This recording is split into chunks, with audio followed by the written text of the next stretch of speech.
Welcome to Wild Love Story, the channel where we explore the most captivating, true-life relationship tales, stories that challenge everything you think you know about love, loyalty, and betrayal. Today's story is no exception. It's one you won't forget. Imagine giving your heart to someone, building a life together, only to discover that they see you as less than, weak, undeserving of respect. What would you do? Would you walk away? Or would you fight back, on your terms? This is the story of a man who found himself in exactly that situation. A husband who thought he was living the dream until everything he believed about love and partnership was put to the ultimate test. It's a story of betrayal, discovery, and strength. A journey of reclaiming dignity, one calculated step at a time. And ultimately, it's a tale of revenge, unlike anything you've ever heard before. Stay with us as we uncover every twist and turn in this gripping account of love turned sour, and a husband's quest to prove that weakness isn't always what it seems. Trust me, you'll want to hear how this one ends. If you're ready for tales that grip your heart and keep you on the edge of your seat, don't forget to subscribe to Wild Love Story. Hit the notification bell so you never miss a single episode. And now, let's get into it. I thought my life was perfect. My wife, Claire, and I had been together for 5 years. 5 years of what I believed was pure love, trust, and partnership. I was madly in love with her, and I thought she felt the same. Honestly, I couldn't imagine a life without her. To me, she was my best friend, my partner in crime, and the person I wanted to grow old with. We met in the most unexpected way, and maybe that's why I thought it was fate. I was running late for a meeting downtown, and I remember fumbling with a cup of coffee as I rushed out of the cafe. That's when I bumped into her, literally. Coffee spilled everywhere, and I was mortified. But there she was, laughing, brushing it off like it was no big deal. Her smile, it was disarming. That's how it started, a simple, chaotic moment that turned into something so much more. From the start, Claire had this energy about her. She was confident, funny, and knew exactly what she wanted out of life. I admired that. In so many ways, she was the opposite of me. I've always been the type to keep my head down, work hard, and avoid unnecessary conflict. Claire, on the other hand, had a fire in her. She wasn't afraid to speak her mind, to take risks. It was one of the things that drew me to her, made me fall in love with her. I remember our early days together so vividly. We would stay up all night talking about everything, our dreams, our fears, the kind of future we wanted to build together. She told me she wanted a life of adventure, to see the world and try new things. And I wanted to give her that. I wanted to be the man who made her dreams come true. Things moved fast between us, but it always felt right. Within a year, we were married. Our wedding was small but beautiful, just close family and friends. I'll never forget the way she looked walking down the aisle, her smile brighter than the sun. In that moment, I thought I was the luckiest man alive. Our first few years of marriage were everything I'd hoped for. We bought our first home together, a modest place, but it was ours. We spent weekends decorating it, picking out furniture, and making it feel like a home. We built traditions, too. Every Friday night was movie night, with pizza and wine. On Sundays, we'd go for long walks in the park, talking about our plans for the week ahead. It wasn't extravagant, but it was ours, and I cherished every moment. Claire had this way of making life feel exciting, even in the small moments. I remember one night, we were in the kitchen, trying to cook dinner together. It was a disaster, neither of us could cook to save our lives. We ended up burning the food, laughing so hard we were crying. That was Claire, she could turn even the most mundane moments into something magical. We talked about starting a family one day. I could picture it so clearly, Claire holding our child, her laugh filling the room. I imagined us growing old together, sitting on a porch somewhere, reminiscing about all the memories we'd made. That was the future I saw with her, the future I was working so hard to build for us.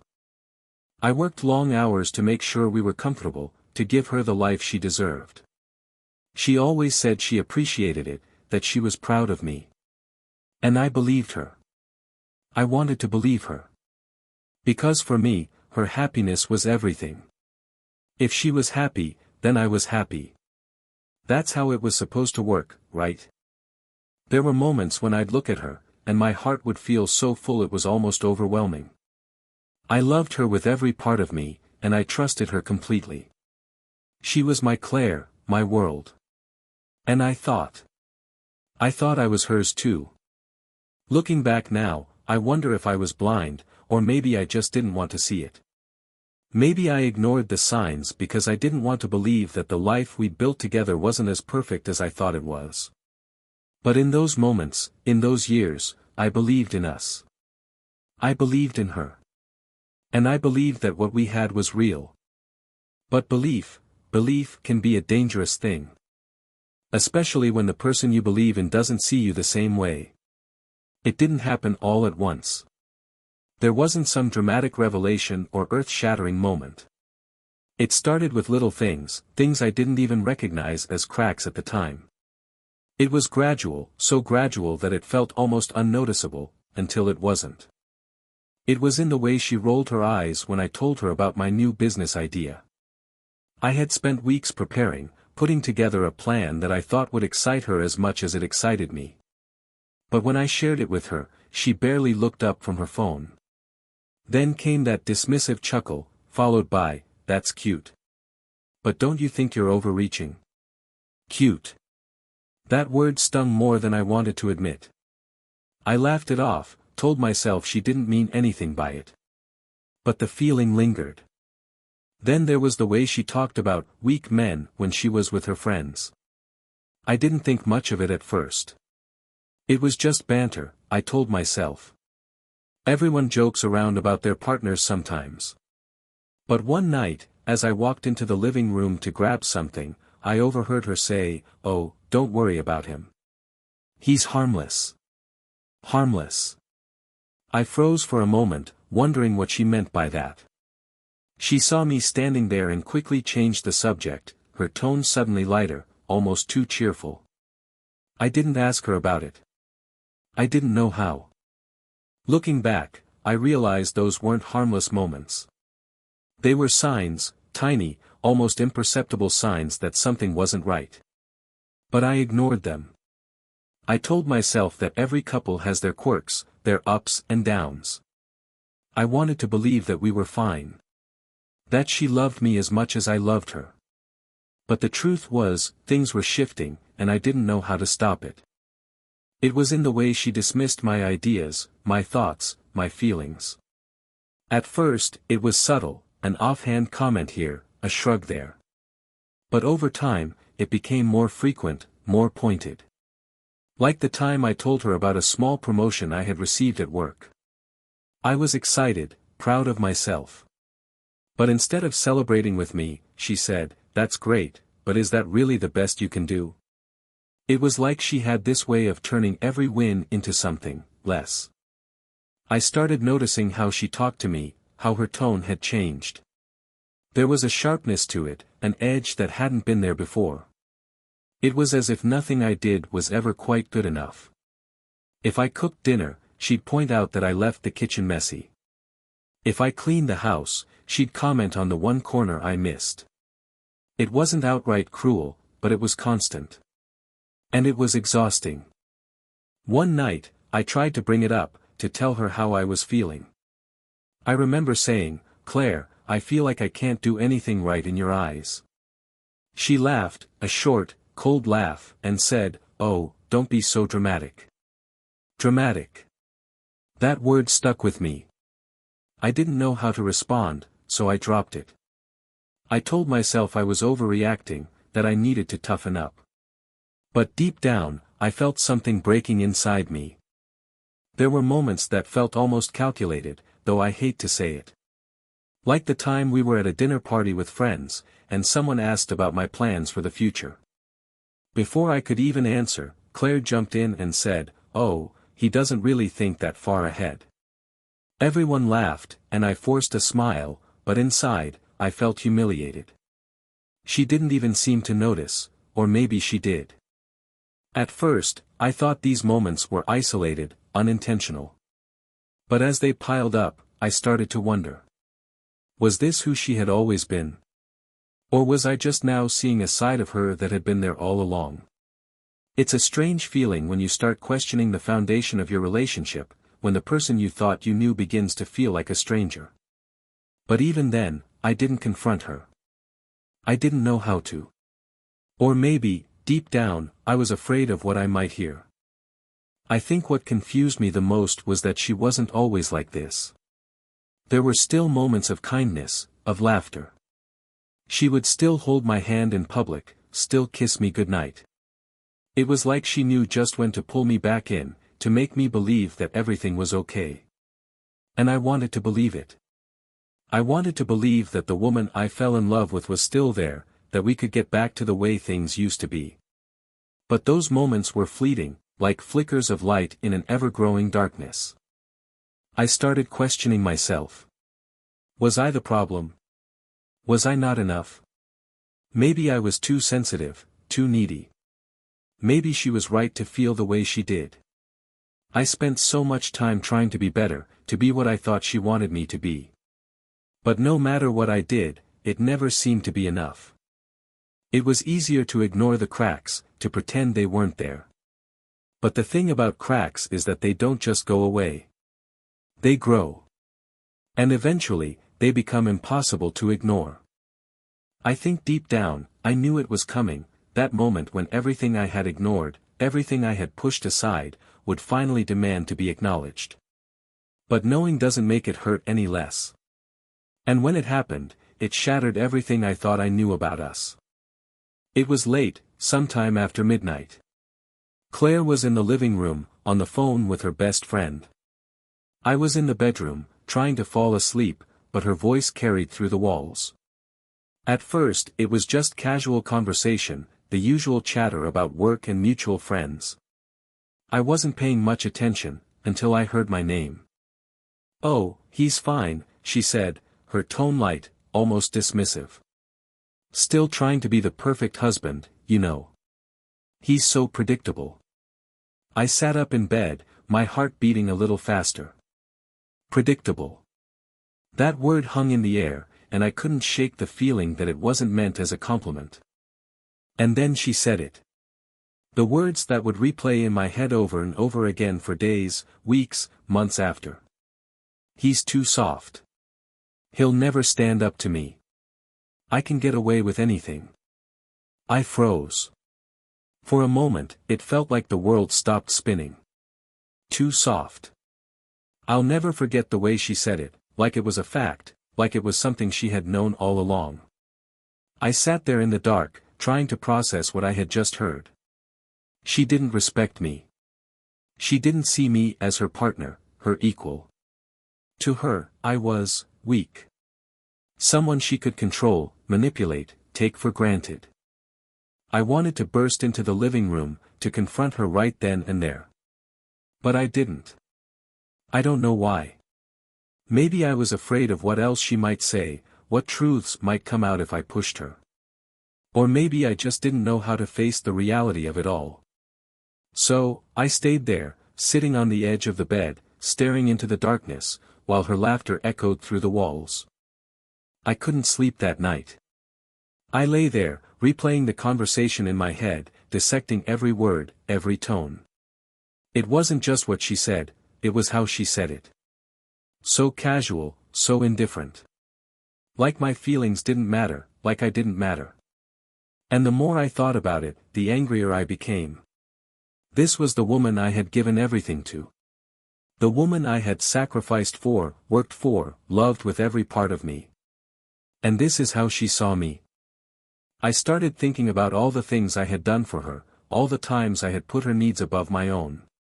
The late nights at work, the weekends spent fixing things around the house, the vacations I planned to make her happy. Every choice I made, every decision, was with her in mind.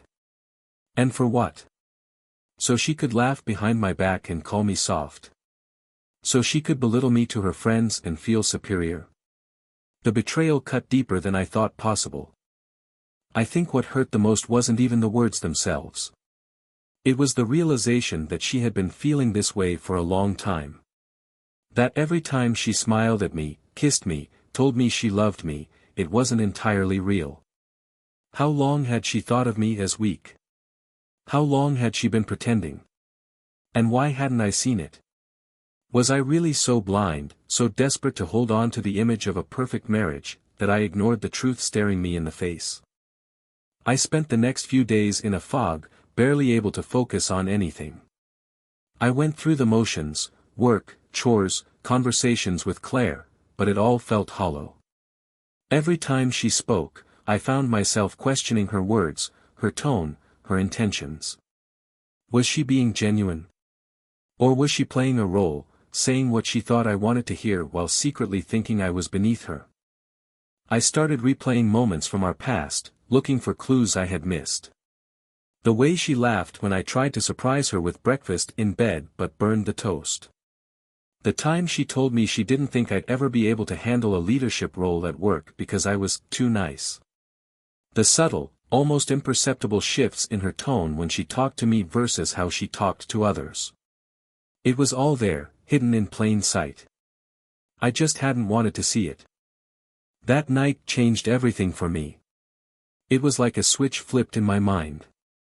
I couldn't go back to the way things were, couldn't unhear her words or unfeel the weight of her betrayal.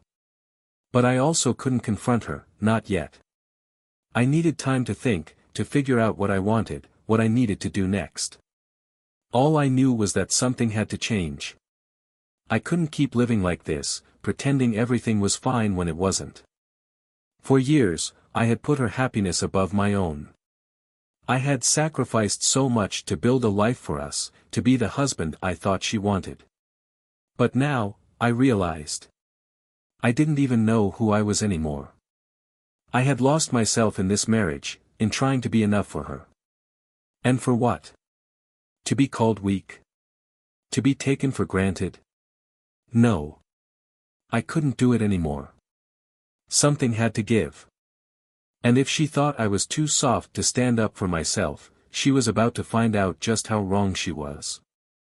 I decided I wasn't going to confront her, not yet. I needed time to think, to figure out exactly what I was dealing with. Was this just a moment of thoughtlessness on her part?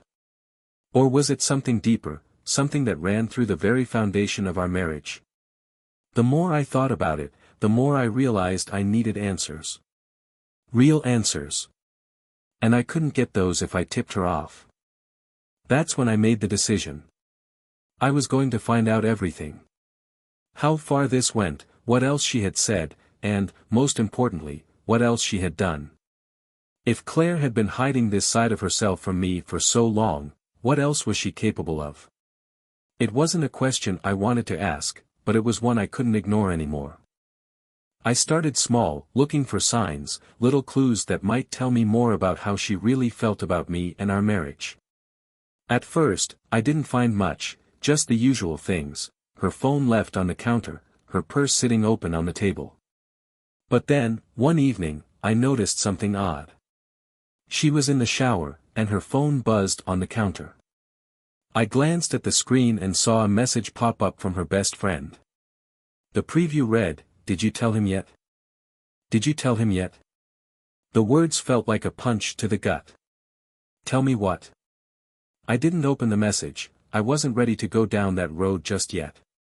But the seed was planted. There was something going on, something she hadn't told me. And I knew I had to figure out what it was. Over the next few weeks, I started paying closer attention. I wasn't proud of it, but I began to watch her more closely, her expressions, her habits, the way she spoke to me versus the way she spoke to others. And the more I observed, the more unsettled I became. I noticed the way she guarded her phone now, how she never left it lying around for long.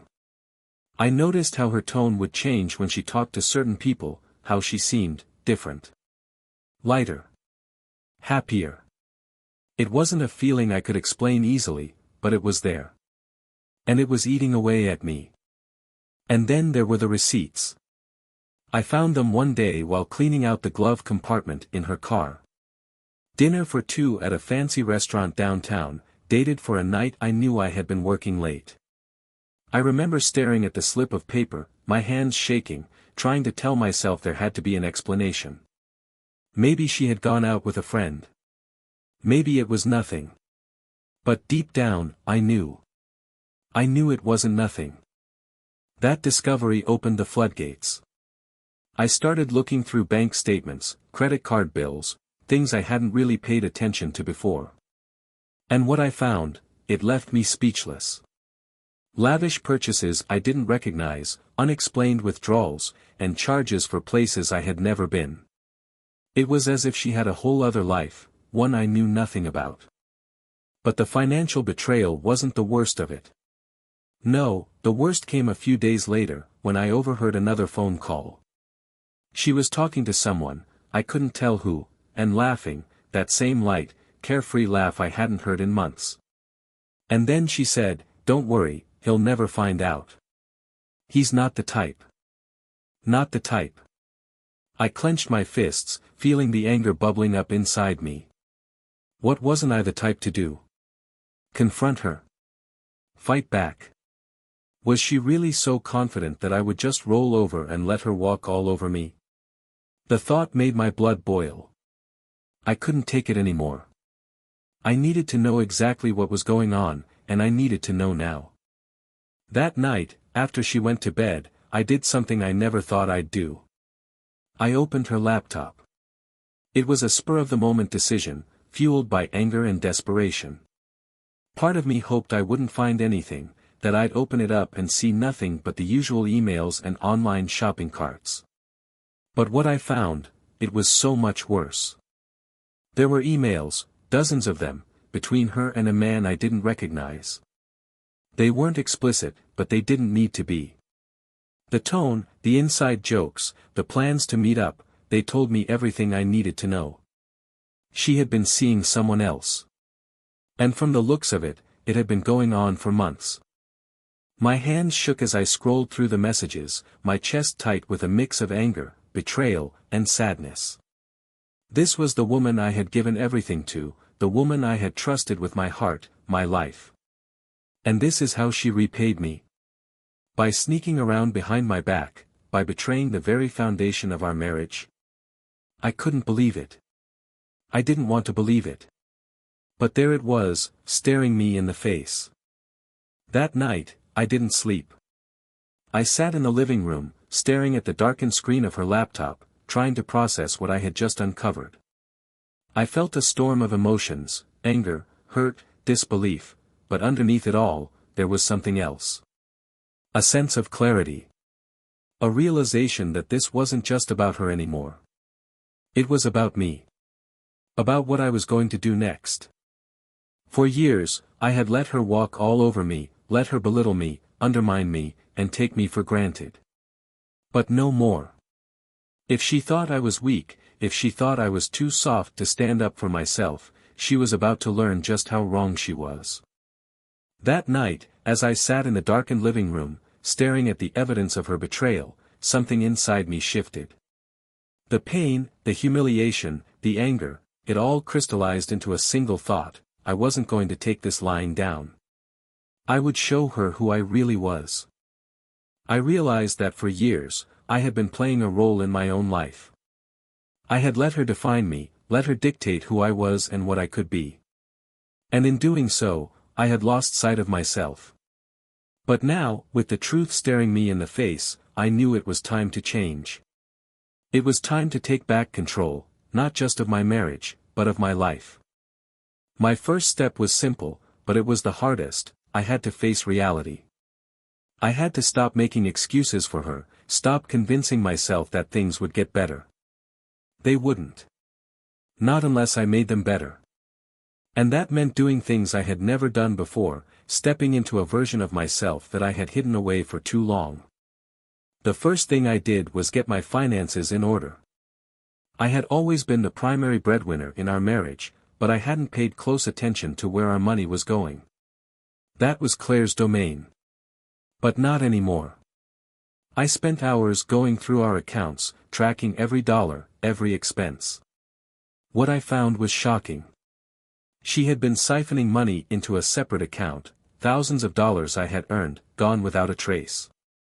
That discovery hurt, but it also gave me clarity.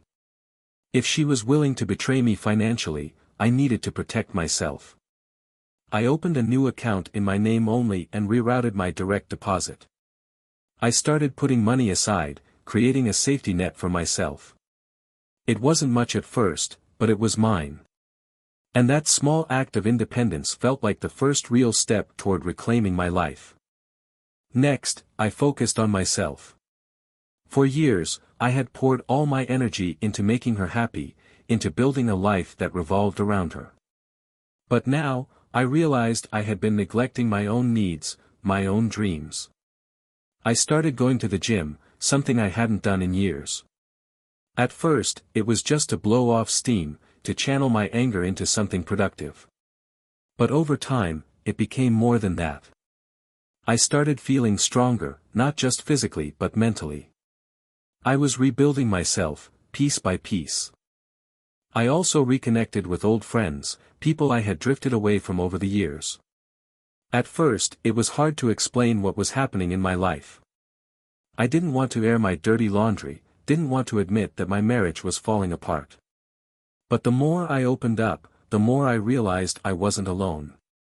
Everyone has their struggles, their moments of doubt and pain. And sharing mine made me feel less isolated, less trapped. But I didn't stop there. I started taking classes, learning new skills that I had always been curious about but never had the time, or the courage, to pursue. I wanted to prove to myself that I was capable of more, that I was stronger than she thought.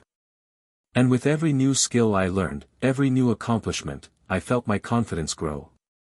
I was becoming someone new, someone better. And it felt incredible. All the while, I was watching her.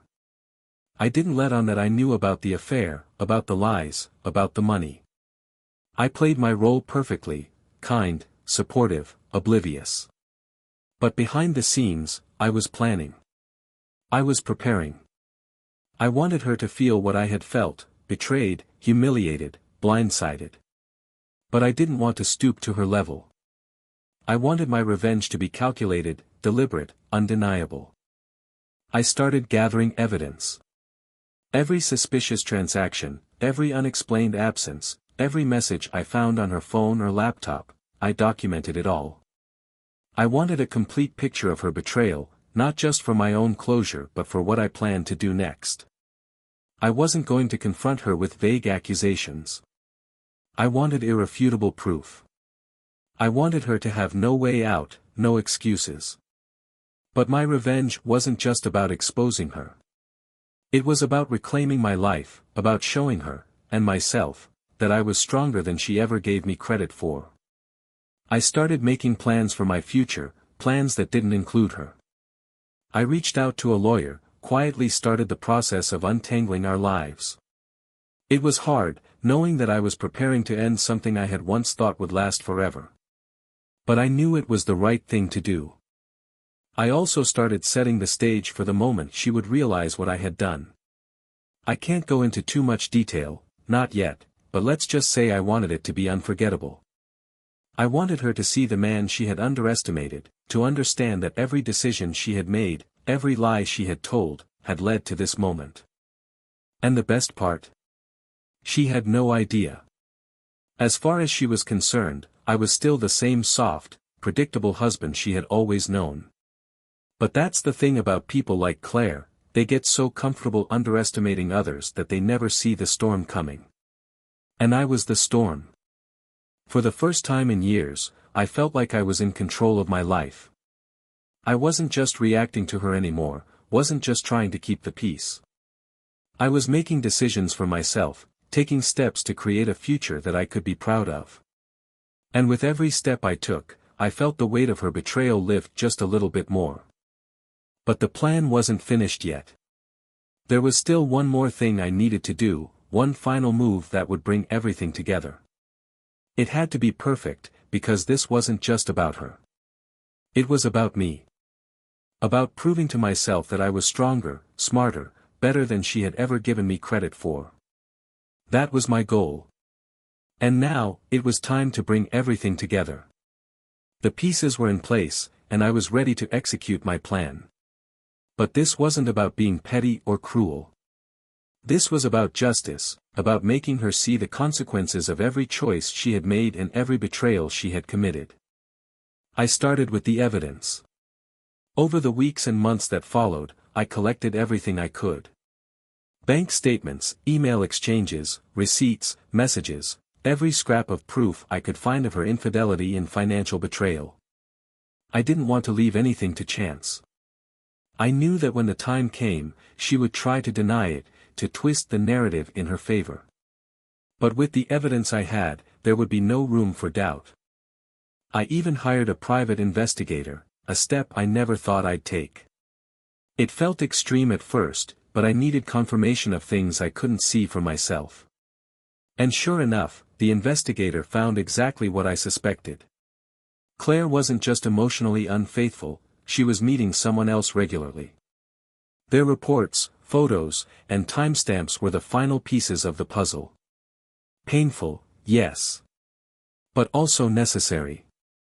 Once I had everything, I started laying the groundwork for what came next. I began by quietly disentangling myself from her. Financially, emotionally, legally, I was preparing for a clean break. I worked with my lawyer to draft divorce papers, ensuring that I would be protected in every way possible. Claire had always underestimated me, but I wasn't about to let her walk away with more than she deserved. If she wanted to play dirty, I could play smarter. But this wasn't just about walking away. I wanted her to feel the weight of what she had done, to face the truth she had been hiding from even herself. So, I started setting up the scenario that would expose her lies, not just to me, but to everyone she had involved in her double life. If she wanted to humiliate me behind closed doors, I was going to bring everything into the light. I planned it down to the smallest detail. I waited for the right moment, a time when she would least expect it. That moment came during a dinner party we were hosting for some of her closest friends. She loved these gatherings, loved being the center of attention, and I knew it would be the perfect stage. That evening, everything seemed normal. Claire was laughing, mingling, playing the perfect host. But underneath her charm, I knew the truth. As the night went on, I waited for my moment. When dessert was served, I stood up and thanked everyone for coming. Then, I turned to Claire and said, "I think it's time we shared something with everyone." She froze, her smile faltering for just a moment, but I could see the confusion in her eyes. I pulled out a folder, the folder containing everything. I didn't say much, I let the evidence speak for itself. One by one, I laid it out on the table. The messages, the receipts, the photos from the investigator. The room went silent as her friends, our friends, realized what they were looking at. Claire tried to interrupt, to explain, but I didn't let her. "No," I said. "You don't get to talk your way out of this. Not this time." It was surreal, watching her facade crumble in real time. The confident, charming woman everyone thought they knew was suddenly exposed for who she really was. And as much as it hurt to do it, I felt a strange sense of relief. For the first time in years, I wasn't the fool. I wasn't the weak one. I was in control. After the dinner party, there was no going back. Claire tried to apologize, tried to explain, but I wasn't interested. The papers were ready, and I handed them to her the next morning. She didn't even try to fight it. She knew she had no ground to stand on.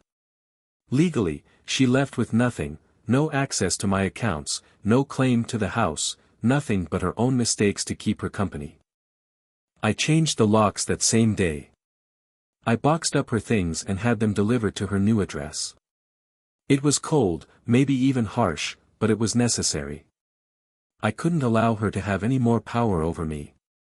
This was my life now, and I wasn't going to let her be a part of it anymore. For the first time in years, I felt in control. I wasn't weak.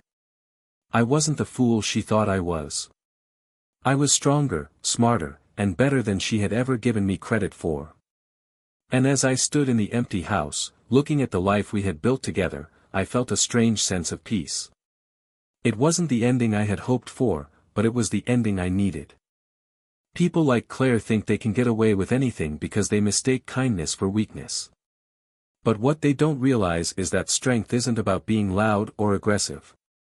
It's about knowing when to walk away, when to stand up for yourself, and when to let go. And that's exactly what I did.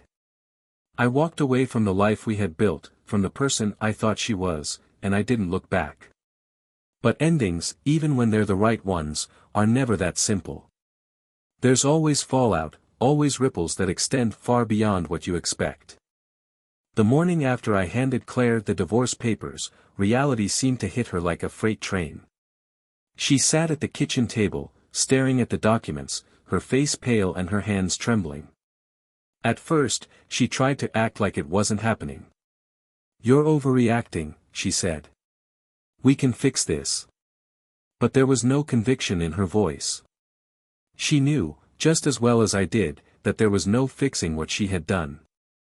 Over the next few days, she tried everything to get me to reconsider. She alternated between denial and desperation, insisting that the affair didn't mean anything, that it was just a mistake. "I wasn't myself," she said. "I didn't mean to hurt you." But every word she spoke felt hollow, like she was saying what she thought I wanted to hear rather than the truth. At one point, she even tried to turn it around on me, accusing me of being too distant, too focused on work, too predictable. "I needed more," she said, tears streaming down her face. "And you weren't there for me." I wanted to feel angry, but all I felt was tired. Tired of the excuses, tired of the lies, tired of carrying the weight of a relationship that had been one-sided for far too long. Word spread quickly through our social circle. At first, people were shocked. Claire had always been the one who seemed so put together, so confident, the one everyone looked up to. But now, with the truth out in the open, that image began to crumble. Friends who had once idolized her started to distance themselves. Some were angry, others just uncomfortable, unsure of how to reconcile the person they thought they knew with the reality of her actions. My family, on the other hand, was surprisingly supportive. I had kept them in the dark for so long, not wanting to burden them with the details of my failing marriage. But when I finally opened up to them, they rallied around me. My sister, who had never been Claire's biggest fan, didn't even try to hide her relief. "I always knew you deserved better," she said. And for the first time, I started to believe it too. But not everyone saw things that way. There were a few mutual friends who tried to defend her, who said I was being too harsh, that everyone makes mistakes. "You're really just going to throw everything away over one bad decision?" one of them asked. I didn't bother explaining. They hadn't lived in my shoes, hadn't felt the constant erosion of trust, the slow unraveling of love. They didn't know what it was like to give everything to someone who only saw you as weak. Claire didn't stop trying to reach out, even after she moved out. She called, she texted, she even showed up at my office once, begging for a chance to talk. "We can still fix this," she said, her voice breaking. "I'll do whatever it takes." But by then, it was too late. The damage was done. And no matter how much I wanted to believe her, I knew I couldn't. Not anymore. Her desperation eventually turned into anger. When I didn't respond to her calls or messages, she started lashing out. She accused me of being cold, heartless, unforgiving. "You think you're so perfect," she said in one voicemail. "But you're just as much to blame for this as I am." I deleted the message without listening to the rest. I didn't need to hear it. Walking away from Claire was the hardest thing I've ever done, but it was also the most liberating. For years, I had been living in her shadow, shaping my life around her needs, her desires, her expectations. Letting go of that was like learning how to breathe again. I started to see myself in a new light, not as the weak, soft man she had always made me feel like, but as someone strong, capable, worthy. But the revenge, that's the part one keep coming back to. Was it worth it? Was exposing her in front of her friends, taking back control of my life in such a public way, the right thing to do? There are moments when I wonder if I could have handled it differently, if I could have walked away quietly and spared her the humiliation. But then I remember the years of disrespect, the lies, the betrayal, and I know I did what I needed to do, not for her, but for myself. People often talk about closure like it's some magical moment when everything suddenly makes sense, when the pain disappears and you can move on.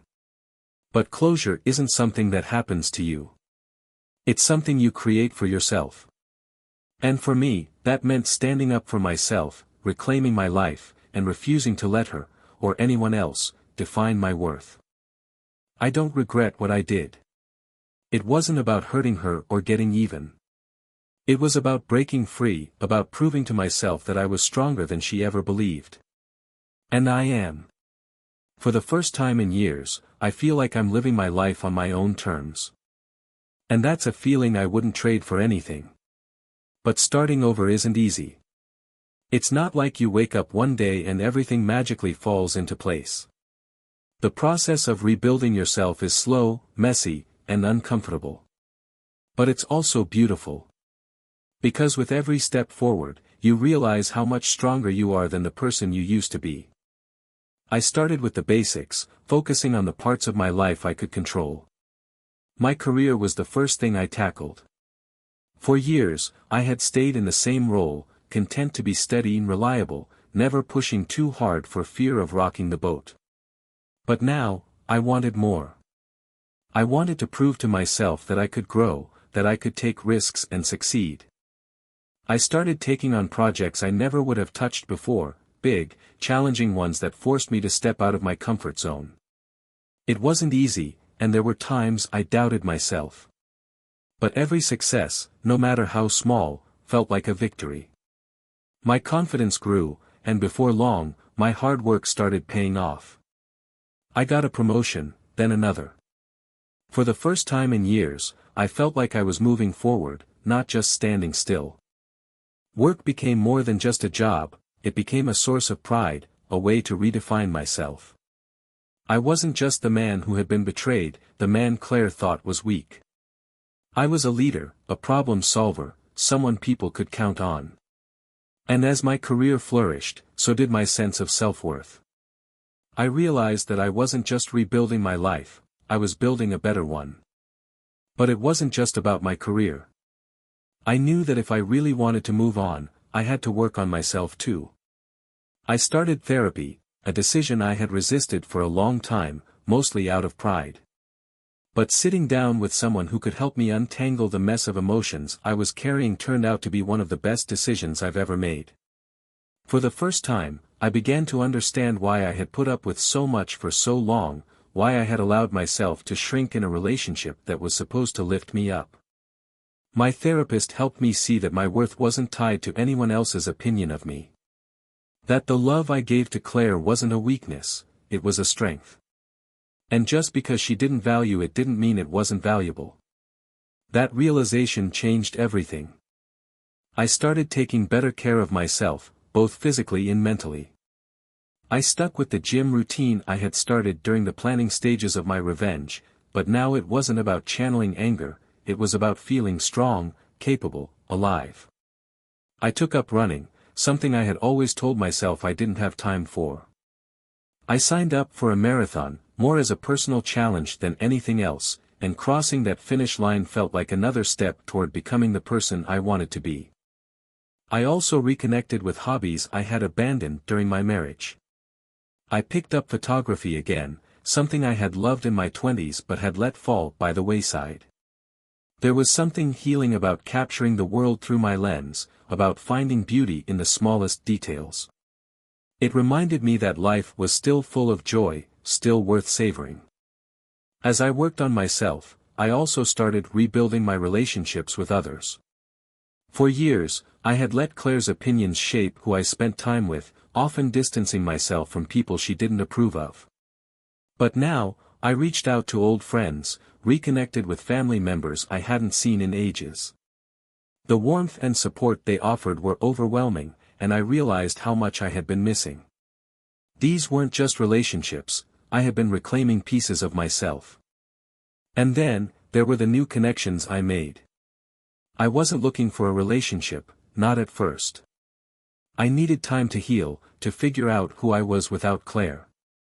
But life has a way of surprising you when you least expect it. I met someone, her name doesn't matter right now, but what does matter is how different it felt. She wasn't just kind, she was patient, supportive, and honest in a way that made me feel safe. For the first time in years, I felt like I could be myself without fear of judgment or ridicule. Our relationship didn't happen overnight. It started with small moments, conversations over coffee, shared laughter, quiet understanding. But as time went on, I realized that what we had was something real, something genuine. And this time, I wasn't afraid to demand the respect and love I deserved. Because I knew my worth. I knew what I brought to the table. And I knew I wouldn't settle for less than I deserved. Claire thought I was weak. But I turned out to be stronger than she could ever imagine. Stronger than even I had imagined. Because the truth is, strength isn't about never falling down, it's about getting back up, about facing your pain head-on and refusing to let it define you. And that's exactly what I did. I built a life for myself that I'm proud of, a career that challenges me, relationships that fulfill me, and a sense of self that no one can take away. It wasn't easy, and there were moments when I doubted whether I'd ever get here. But looking back now, I can say with certainty that every step, every struggle, was worth it. Starting over is never simple. It's messy, it's painful, and it's terrifying. But it's also an opportunity, a chance to rebuild, to grow, to become the person you were always meant to be. And while I wouldn't wish the pain of betrayal on anyone, I can say that it taught me more about myself than I ever thought possible. It showed me that I am strong, that I am capable, and that I am worthy of the life I've built. It's funny how life works, isn't it? Sometimes, the most painful experiences are the ones that teach us the most about who we are. They strip us down to our core, force us to face parts of ourselves we'd rather avoid. But in doing so, they also reveal our strength, our resilience, our capacity to rebuild, to thrive, to be more than the sum of our struggles. Looking back now, I see everything differently. What I once thought was love wasn't love at all. It was dependency, fueled by fear, fear of being alone, fear of not being enough. And in the process of clinging to something that wasn't real, I lost sight of myself. But here's the thing about losing yourself, it gives you the opportunity to find yourself again. And this time, to find someone stronger, wiser, and more whole than ever before. Sometimes, people mistake kindness for weakness. They think that just because you're patient, forgiving, or selfless, it means you're easy to manipulate, easy to control. But here's what I've learned, kindness is not weakness. Kindness is strength. And when you finally stand up for yourself, when you take back your power, your voice, your life, that's when you discover just how strong you really are. Maybe you're watching this right now because you see a part of yourself in my story. Maybe you felt the sting of betrayal, the weight of someone else's judgment, the frustration of being underestimated. If that's you, I want you to know something, you're not alone. And no matter how broken you might feel right now, you have the strength to rise, to rebuild, to create a life that makes you proud. Have you ever been underestimated in a relationship? Have you ever had someone mistake your kindness for weakness? I'd love to hear your story. Share it in the comments below, not just for me, but for everyone who might be feeling the same way you once did. Sometimes, hearing someone else's journey can be the spark that ignites our own. So don't hold back, your story could change someone's life.